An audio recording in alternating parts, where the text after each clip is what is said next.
मैं जिस जंगल बुक की बात कर रहा हूं वो वाली जंगल बुक नहीं है जो बचपन में हमने पढ़ी। इसके पात्र हैं, जंगल का राजा वैसे शेर होता है, इस जंगल का राजा हिरन है।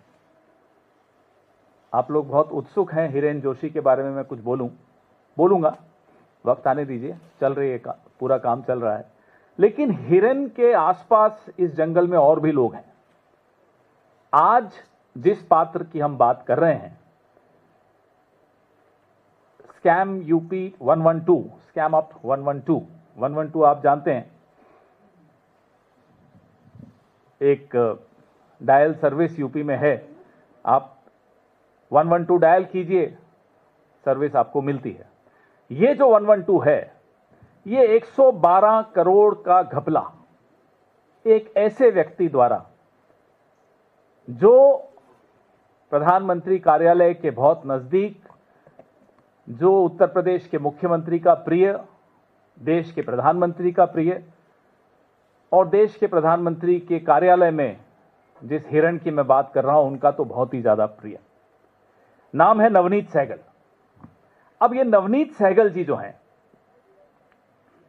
कैसे उत्तर प्रदेश के भीतर भ्रष्टाचार के किंग पिन बनकर काम कर रहे थे, इसका खुलासा हाल ही में एक पोर्टल ने किया।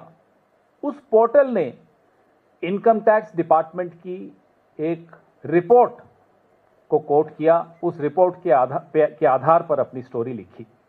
और वो जब हमने पढ़ा, आपने भी पढ़ा होगा, तो एक सवाल हम सबके दिमाग में आया कि भाई जिस व्यक्ति के बारे में इतना खुलासा है, सार्वजनिक पटल पर इतना खुलासा हो चुका हो, तो प्रधानमंत्री कार्यालय को तो जाहिर सी बात है उसके विषय में इससे कहीं ज्यादा पता होगा। फिर भी ऐसे व्यक्ति को उत्तर प्रदेश से यहां ले आए दिल्ली और प्रसार भारती का चेयरमैन बनाया।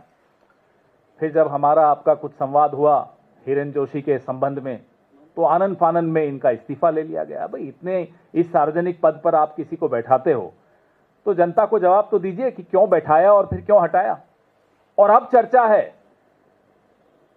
कि ये साहब जो हैं अब प्रधानमंत्री कार्यालय की तरफ बढ़ रहे हैं। अब हमें नहीं मालूम सच क्या है, क्योंकि पारदर्शिता इस कार्यालय में नहीं है और इस कार्यालय के विषय में अभी बहुत कुछ आना बाकी है। प्रधानमंत्री कार्यालय देश का सबसे महत्वपूर्ण कार्यालय होता है।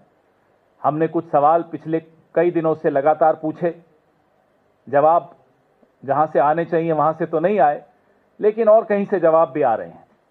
हमें धमकियां दी गई, लीगल नोटिस दिए गए, ट्रोल किया गया, झूठ सच सब कुछ किया गया, लेकिन ये लोग अभी हमें जानते नहीं।